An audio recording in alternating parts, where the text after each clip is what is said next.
So I watched a video from another creator last night that made an interesting point that during my marriage, I was the best man ever. I was the most supportive husband ever. I was the most supportive dad ever. I coached flag football. I coached wrestling for 6 years while my little boys were wrestling. I coached youth basketball while my oldest daughter was on that team. I hauled my kids everywhere for their youth rodeos.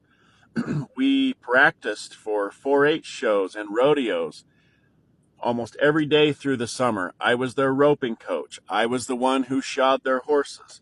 Was also their horse dentist, and I was the mechanic and the farmer and the initial dog trainer in our dog business, and I was the one who worried about finding the pallets of dog food that we used in our business. I was the one tasked with finding the hay for all the horses and feeding the cows and calving out the cows, and I was the superstar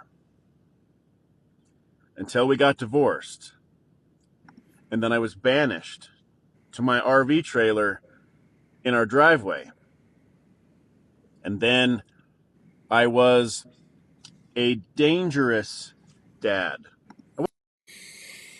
I feel so sorry for a lot of these guys. I feel so sorry for a lot of these guys. And I'm gonna add another twist to this a little bit, right?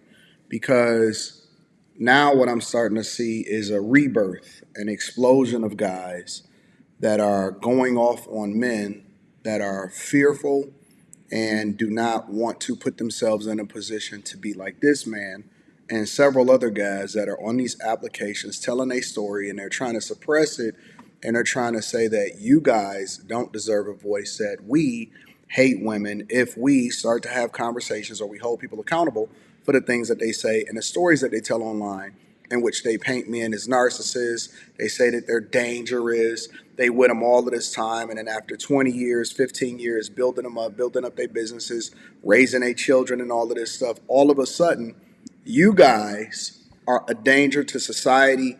And because you've done everything that you could, and even when you didn't like that chick, you stayed so that you can make sure that your children was raised because it was the right thing to do. Now you're bad guys. And I see a rise of men that are saying and going off and acting like, oh, he don't deserve you because this, that, and so on and so on and so forth. And I don't agree with that. I think that they're being incredibly disingenuous, and it's not objective. And it's unfortunate that this is happening.